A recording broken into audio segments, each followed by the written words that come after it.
وزدنا علما وارزقنا فهما وفقهنا في الدين واجعلنا من المخلصين المخلصين. اللهم صل على سيدنا محمد عبدك ورسولك النبي الأمي وعلى آله وصحبه وبارك وسلم كلما ذكرك الذاكرون وغفل عن ذكرك الغافلون. أما بعد. Jadi yang saya hormati sahibus samahah, Datuk Mufti Timbalan, ahli jawatan kuasa fatwa, pimpinan penyidik fatwa, tuan-tuan yang saya hormati sekalian.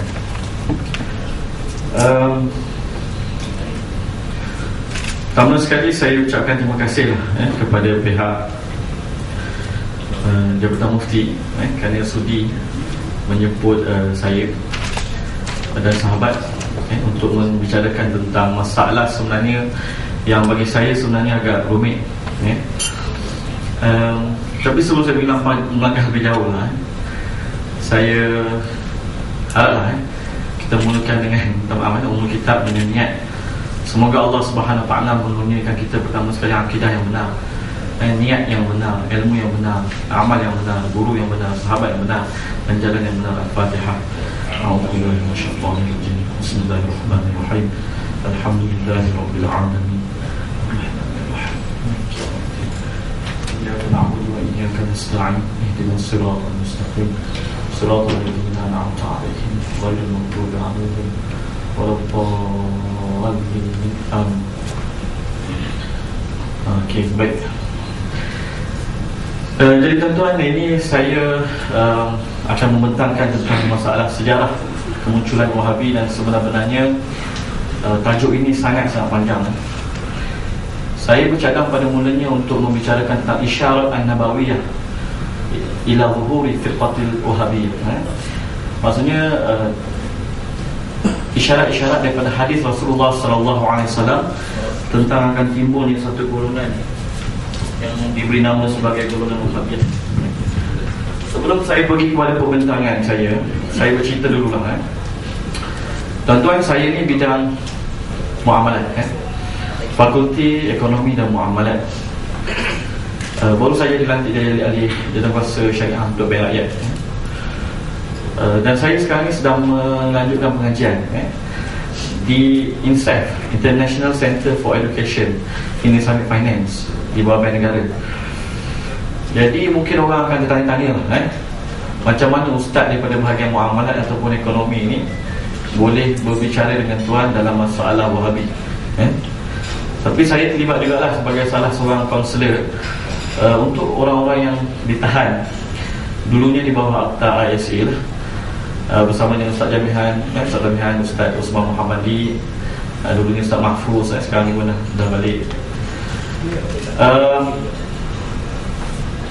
Saya sebenarnya daripada Universiti Yarmouk pada tahun 1998 saya mula dilema tentang masalah Wahabi ini ialah pada tahun 1999 kata saya, di mana saya dilema selama 2 tahun, lebih kurang 2 tahun.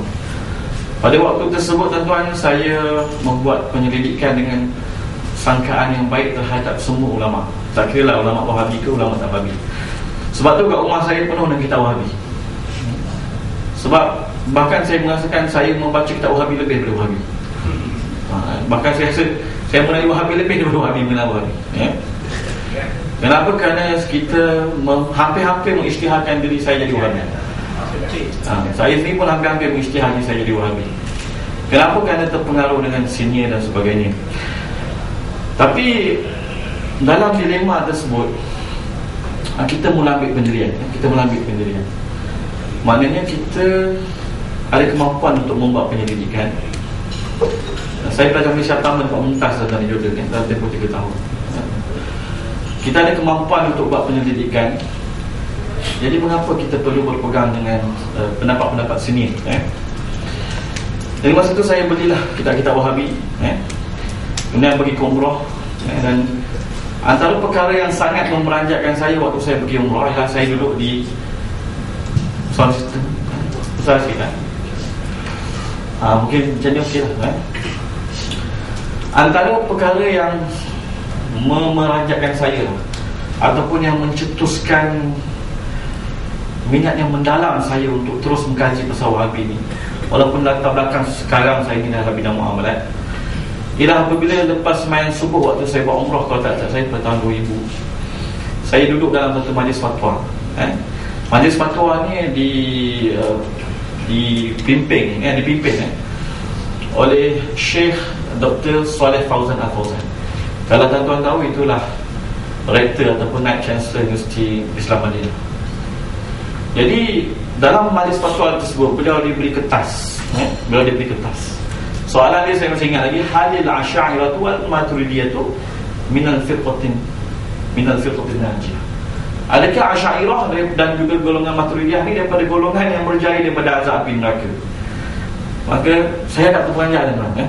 Sebelum tu saya dah berjumpa dengan kawan saya, kemudian dah berjumpa dengan senior daripada Universiti Madinah. Dia mempelekehkan Imam Ghazali. Kita tahan lagi lah, tahan lagi. Kemudian kita duduk dalam majlis fatwa Naib Chancellor Universiti Madinah. Bila ditanya adakah Asy'ariyah dan Maturidiyah terselamat daripada api neraka, daripada golongan yang selamat daripada neraka, dia kata tak. Golongan yang selamat daripada api neraka, dia kata hanya satu golongan, itu Ahli Sunnah. Kalau yang selamat itu Ahli Sunnah, Asy'ariyah, Maturidiyah, ni dah 3 golongan, dia bertentangan dengan hadis. Jadi dia kata Asy'ariyah dan Maturidiyah tidak termasuk dalam firqah najiyah, tak termasuk dalam golongan yang berjaya daripada api neraka. Ini fatwa saya dengar sendiri lepas subuh daripada Naib Chancellor Dr. Saleh Fauzan Al-Fauzan. Bahkan anak dia sekarang ni pun antara pendukung Pak Wahabi. Jadi itu antara titik tolak saya yang saya rasa sangat tersentak. Sebab kita tahu tentang siapa ulama Asy'ariyah ni. Jumhur ulama umat ini adalah Asy'ariyah. 2/3 daripada Hanafi lah Maturidiyah. Dan api-api fitnah, fitnah di Baghdad, fitnah di bahagian Hijaz banyak dipadamkan oleh Asy'ariyah. Fitnah di bahagian negara Balkan banyak dipadamkan oleh ulama-ulama Maturidiyah. Jadi kedua-dua ulama ni telah dikafirkan. Dan dalam pendidikan yang amat mencabar, terus saya cakap tuan, saya dalam mengkaji Wahabi ni, saya banyak tawakuf. Saya baca buku Wahabi, dia sebut Allah ada tangan, manusia ada tangan, gajah ada tangan, semua ada tangan. Tangan gajah tak sama macam tangan semua. Tangan Allah tak sama dengan manusia. Nak cerita tentang Wahabi ni begitu panjang tuan, panjang. Bagaimana ulama kata mereka mengumpulkan ayat-ayat mutasyabihat di dalam satu buku. Sebab itulah Imam Baihaqi mengarang kitab Al-Asma' was Sifat.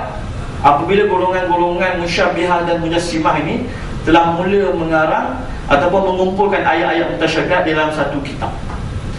Sedangkan tidak ada para salafus salih yang mendahului mereka mengumpulkan ayat-ayat mutasyabihat dalam satu kitab. Kalau kita tengok dalam qawaid tafwid, kaedah tafwid, tak boleh mengumpulkan apa yang terpisah, tak boleh memisahkan apa yang terkumpul. Sebab tu dulu saya punya pandangan macam ni tuan-tuan. Saya kata, ya Allah, aku nak bersangka baik. Bila kita dah mengkaji, sebab saya mula berdepan dengan Wahabi, inilah masalah akidah. Sebab tu saya akan bincang tentang masalah kita menilai Wahabi ini. Dan sebenarnya saya nak minta buka website saya, tapi tak ada internet connection. Kalau tuan-tuan pernah dengar lah, al-asy'ariyah.blogspot.com.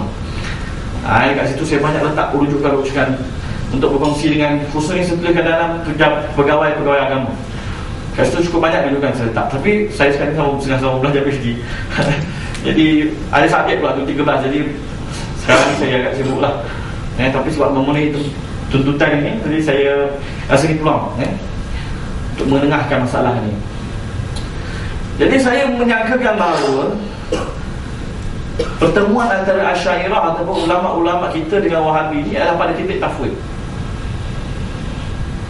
Saya menyangkakan tafwid di sisi Wahabi sama dengan tafwid di sisi Asy'ariyah.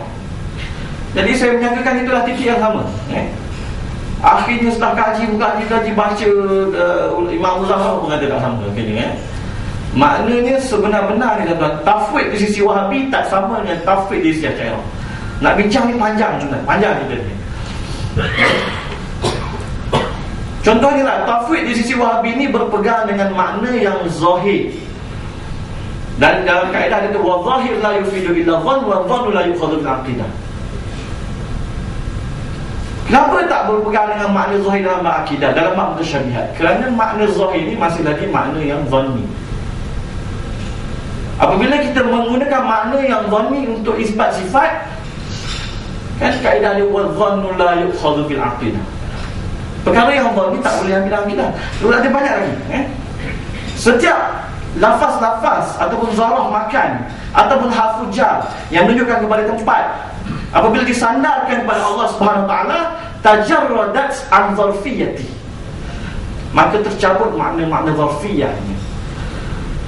Bahkan semua yang disandarkan kepada Allah tajarradat makna-makna yang tidak layak. Contohnya huwa. Huwa ni ghaib dan juga muzakkar, betul? Tapi bila disandarkan kepada Allah, makna zukurah itu hanya pada ruah, bukan pada sifat. Tercabut, tak boleh kata Allah muzakkar, tak boleh kata Allah itu berjaya hendak lelaki, tak boleh. Sebab apa?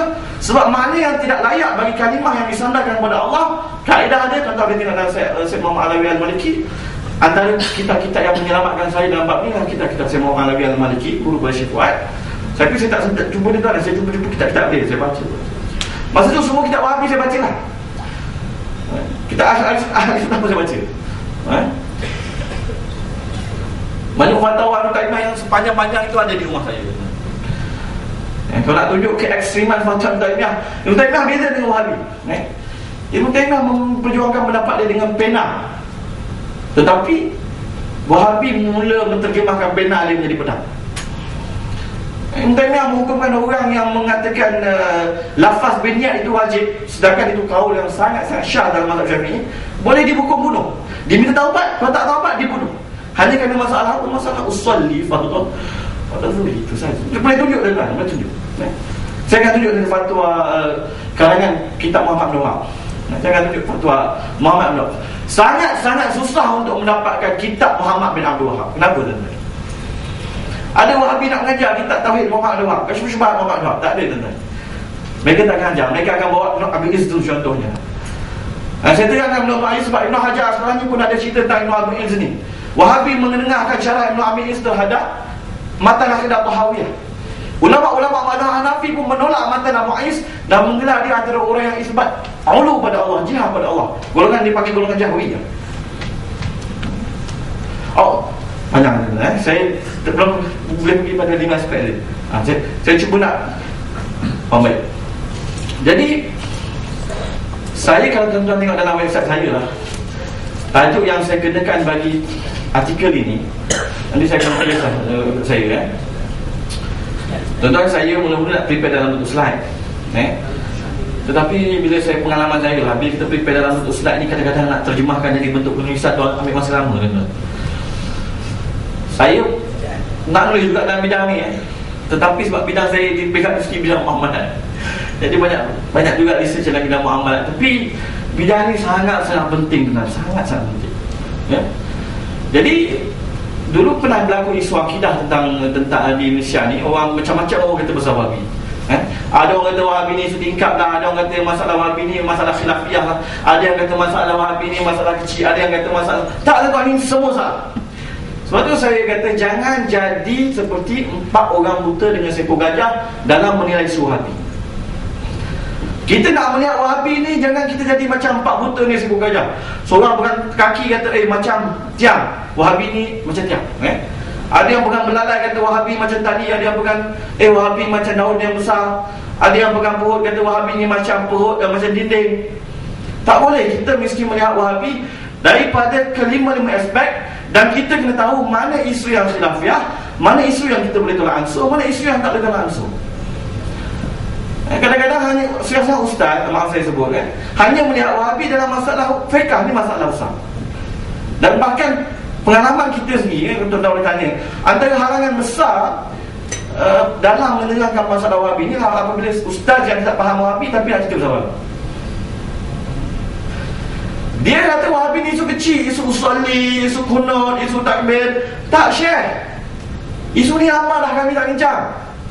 Ada bincang tapi lama dah kami tak bincang. Tuan-tuan boleh tengok dalam vlog saya, tak ada cerita Muzabekah sangat. Saya akan terus pergi pada isu akidah. Perlu dibetulkan Muzabekah, tapi saya tidak betul ansur dalam masalah akidah. Jadi ada yang, tapi tuan-tuan ingat, dalam masalah fiqh pun ada juga masalah-masalah yang telah menjadi ijma'. Contohnya hukum ziarah kepada kubur Nabi. Al-Buti sini sebut orang yang mula-mula mencari ijma' tersebut dalam Taimiyah. Masalah qada' salat pun masalah ijma'. Masalah tolak ikut Syekh Hasan Al-Hazmi, dia beliau menyebut sebagai itu masalah ijma'. Jadi ada benda yang tak boleh kita kompromi kerana dia menyalahi ijma', tapi ada juga benda masalah-masalah khilafiyah. Tetapi benda khilafiyah ni kalau dicampak kepada masyarakat umum, dia akan jadi fitnah. Saya ingat lagi syekh saya, satu orang ulama usul fiqh, Syekh Abdul Rahman Syah, satu orang mazhab Maliki. Jordan dia banyak mazhab Hanafi dan Syafi'i. Jadi satu orang mazhab Maliki ni, dia kata, "Syekh, apa pendapat kamu bila aku nak ikut pendapat, aku nak bawa anjing datang kat sini?" Dia kata, "Adakah kamu nak menimbulkan fitnah?" Kita pun tahu, bila Sayyidina Mu'az bin Jabal radhiyallahu semayang panjang-panjang, lepas tu ada orang yang tak tahan, orang mufaraqah. Lepas tu orang kata dia kafir, dia mengadu pada Rasulullah. Maka Rasulullah panggil Mu'az, kata, "Afatanun anta ya Mu'az." Maknanya ada benda-benda khilafiyah yang tak boleh kita buat. Kerana apa? Kerana boleh menimbulkan fitnah. Kenapa? Kerana mengelak fitnah ni lebih besar daripada menjaga masalah khilafiyah. Kalau kata-kata semua masalah khilafiyah boleh buat, ada orang mazhab Maliki bawa anjing untuk gelar, boleh timbul fitnah bukan? Tak semua benda yang khilafiyah. Jadi sebab tu benda-benda khilafiyah walaupun kecil, tapi apabila dicampak dalam masyarakat, dia meletakkan fitnah, menyebabkan fitnah berlaku. Sebab tu kadang-kadang tak boleh pandang remeh. Tak boleh pandang remeh. Baik. Jadi bila kita nak menilai Wahabi ni tuan-tuan, kita kena lihat daripada kelima-lima perspektif. Masalah fiqh ni apa isunya, apa hukumnya, yang mana khilafiyah, yang mana tak khilafiyah, yang mana boleh timbul fitnah, yang mana tak boleh timbul fitnah. Saya mula mengenali Wahabi daripada sini tuan-tuan, akidah. Siapa yang hanya mengenali Wahabi dari sudut fiqh, biasanya orang macam ni dia akan enteng lah.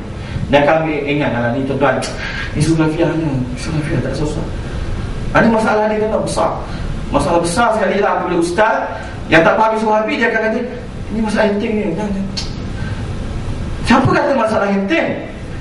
Antum hanya melihat dari satu sudut sahaja. Orang sebab tu kalau kita tengok ulama-ulama seperti Imam Zahir Al-Ghazali, Syekh Yusuf Nabhani, orang yang berkeras dengan Wahabi ni, Syekh Abu Hashimi, semua ni melihat Wahabi dari sudut akidah kebanyakan. Kita akan tengok macam mana Wahabi, macam mana Muhammad Wahab mengasaskan qawaid takfir. Tapi ada satu kisah apabila dia ditanya, dia kata subhanaka hadzal buhtanun azim. So ada ihtimalat yang banyak kita boleh bincang, tapi itu tak sempat kalau nak bincang pada kali ini tuan-tuan. Sebab kita ada hujah. Baik. Ada juga yang mula mengenali Wahabi daripada isu tasawuf. Wahabi dan tasawuf ni subhanallah. Man lam yukafir haula, siapa yang tak mengkafir golongan sufi, bahawa kafir bagi dia. Sangat keras dengan golongan sufi. Sebab kita kenapa buka kitab Tauhid Ibn Taimiyah, Tauhid Muhammad bin Wahab, tuan-tuan akan tengok mengapa golongan ini mengkafirkan golongan as-sufi. Tawassul katanya. Subhanallah, bukankah bila Khalid Al-Walid dalam peperangan yang Yamamah, apabila dua tentera sahabat yang kalah, antaranya Syarahbil, kemudian hampir-hampir kalah dalam peperangan Yamamah, maka Khalid Al-Walid menyebut, "Wa Muhammadah, wa Muhammadah." Ketika nak lawan Musailamah tu, para sahabat pun tinggal, takkan nak biarkan Musailamah kadzab ni dakwah sebagai Nabi. Tinggal Nabi Muhammad, "Wa Muhammadah, wa Muhammadah." Takkan kafir tentera Khalid Al-Walid. Tawassul ni panjang cerita dia tuan-tuan. Saya rasa Ustaz Zamihan ada cerita panjang.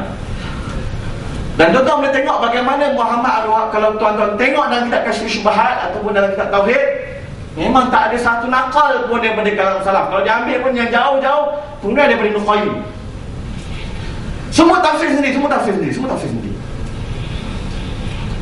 Bahkan saya pernah dengar satu orang yang pernah mengajar kitab Kasyfus Syubhat di Kelantan, baru sampai berapa bab terus berhenti. Sebab apa?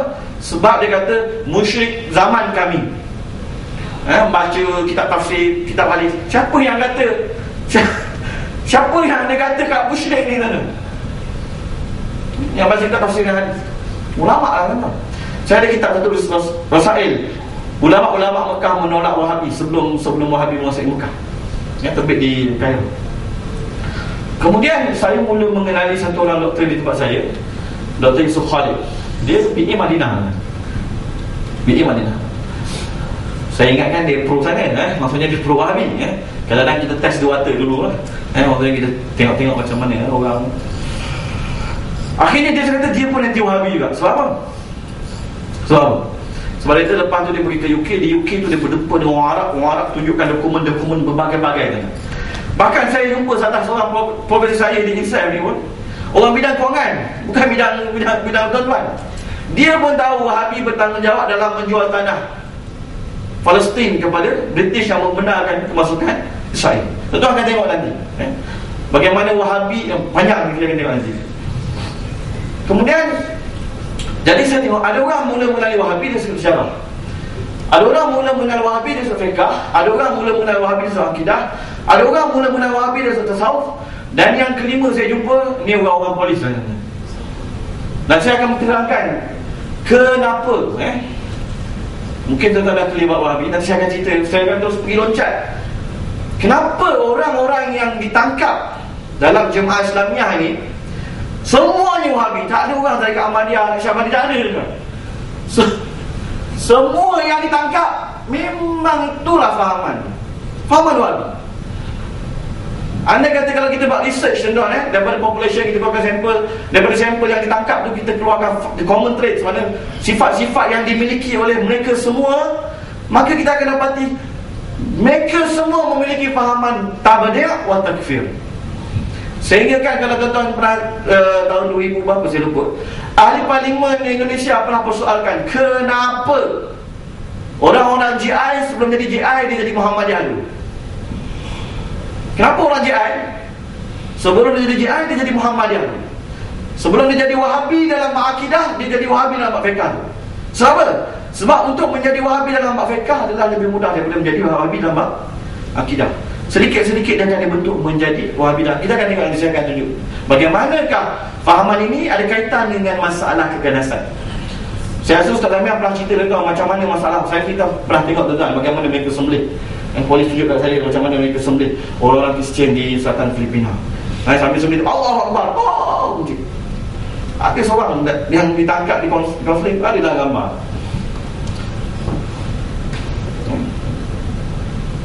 Kita akan tengok nanti. Jadi polis tuan-tuan, dia tak kenal Wahabi dari sudut syarah, dia tak kenal Wahabi dari sudut fiqh, tak kenal Wahabi dari sudut. Tapi bila dia tangkap semua orang GI ni, dia bawa mai bila kau yakin, kaunseling tak jadi, Wahabi makin kuat. Datang orang ni tak makin kuat. Akhirnya bila dia datangkan golongan-golongan ustaz yang faham tentang masalah Wahabi, barulah mereka makin kendur. Yang paling lama rekod tak ada 8 tahun, Cik Din. Dia kata dia biar dia mati dan akan penting lah dia. Akhirnya macam-macam tuan-tuan. Jadi insyaAllah kita akan, saya pergi loncat dulu pada yang akhir sekali masalah. Sebab saya takut masa yang sentuh ini, saya akan loncat dulu. Kenapa Wahabi ini ada kaitan dengan keganasan?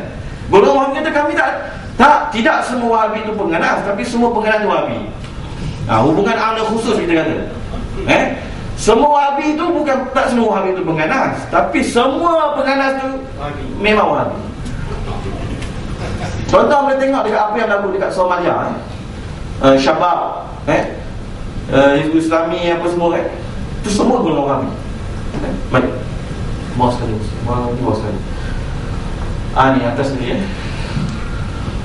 Para ulama ni saya tak sempat habiskan tuan-tuan. Saya minta maaf lah tuan-tuan sebab saya, itulah kalau ada masa insya-Allah kita akan sekat atas. Nak tunjukkan gambar ni atas ni. Ni. Boleh buat full view tak? Kalau saya tunjuk macam mana full screen lah. Oh tak boleh kan? Okey. Boleh lah, Bagaimanakah fahaman Wahabiyah menyumbang kepada gerakan Irhabiyah? Ini berdasarkan observation kita punya perhatian terhadap golongan-golongan yang ditangkap atas Jemaah Islamiyah. Nak tolak ni kena buat research dulu tuan-tuan. Sebab kita nak hasilkan benda ni pun kena buat research dulu. Kalau Wahabi nak tolak teori ni, Dia kena buat research dulu, menunjukkan bahawa ni ada golongan pengikut mazhab Syafi'i yang tulis, contohnya ahli sufi, bunuh orang, sembelih orang, kalau ada tuan. Baik. Pertama sekali kalau kita tengok orang yang menjadi Wahabi ataupun menjadi teroris ni, kita panggil Wahabiah. Sebenarnya Wahabiah ni banyak menimbulkan masalah di tempat-tempat minoriti Islam. Kenapa kerajaan China bertindak tegas kepada masyarakat Islam di China? Kenapa? Kerana ada golongan Wahabiah yang membom bom ibu pejabat polis China. Yang masyarakat China secara umumnya dia nak ambil pendekatan lunak, pendekatan yang berdamai, diplomasi. Tapi oleh kerana hanya sebahagian sahaja yang nak mengambil pendekatan irhabi, maka seluruh umat Islam di China itu terkena terpias. Datang tahu kisah tak boleh puasa dan sebagainya. Macam tu juga berlaku di Thailand. Banyak tempat-tempat sebenarnya banyak, secara umumnya masyarakat Islam nak ambil pendekatan diplomasi, tapi mereka mengambil pendekatan. Tapi yang biasa kita kata sejarah kemunculan ni macam ni tuan-tuan. Sejarah kemunculan Wahabi ni sangat-sangat buruk. Sangat-sangat buruk. Yang saya tak cerita tentang masalah-masalah berdarah. Saya sendiri pernah jumpa dengan cucu Syekh Hamdah Az-Zahawi, Dr. Saleh Az-Zahawi, yang datuk ni kena bunuh dengan Malik Abdul Aziz. Syekh Zahawi datang ke Malaysia, ada mufti kat dengan dia tuan. Saya sendiri jumpa cucu dia. Baik.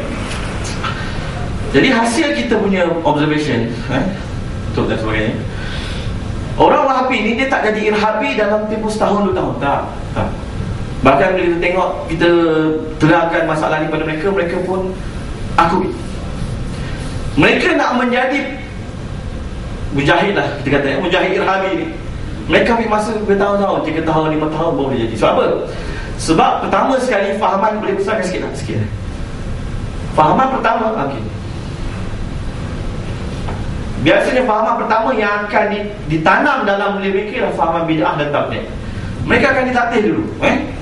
Itu bid'ah, ini bid'ah, itu bid'ah, ini bid'ah, golongan ini bid'ah, golongan ini bid'ah, golongan ini bid'ah, dan tabligh kan mentabligkan orang bid'ah golongan. Sebab itu yang kita kata bahaya fahaman ni. Sebab dia merupakan anak tangga pertama. Kalau kita benarkan fahaman ni mehebat dalam masyarakat kita, seolah-olah kita dah sediakan landasan pertama bagi golongan JI untuk rekrut pengikut dia.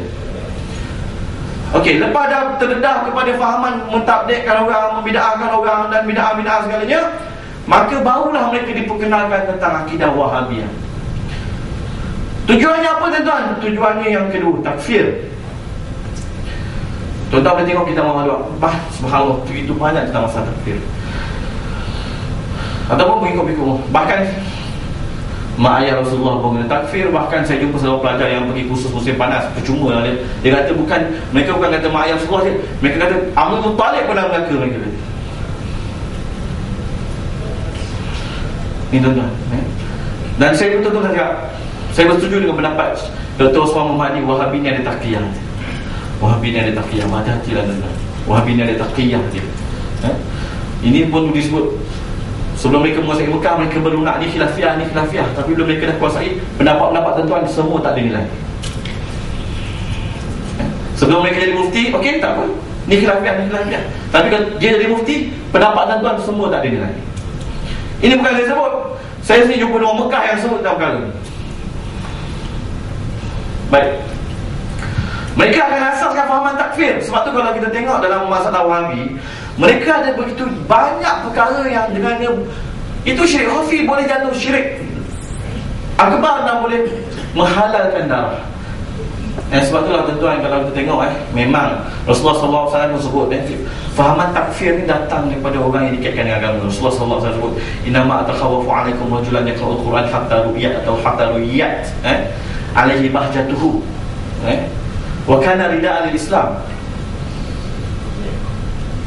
فغير الله إلا ما شاء فنبذه وراء ظهره فقام على آخره بالسبع ورماه بالكفر فقالوا يا رسول الله أيهما أحق بالكفر أرميه بالمرمى فقال بل الرمي. Maknanya fitnah kafir mengkafir ni tuan-tuan datang daripada orang agama.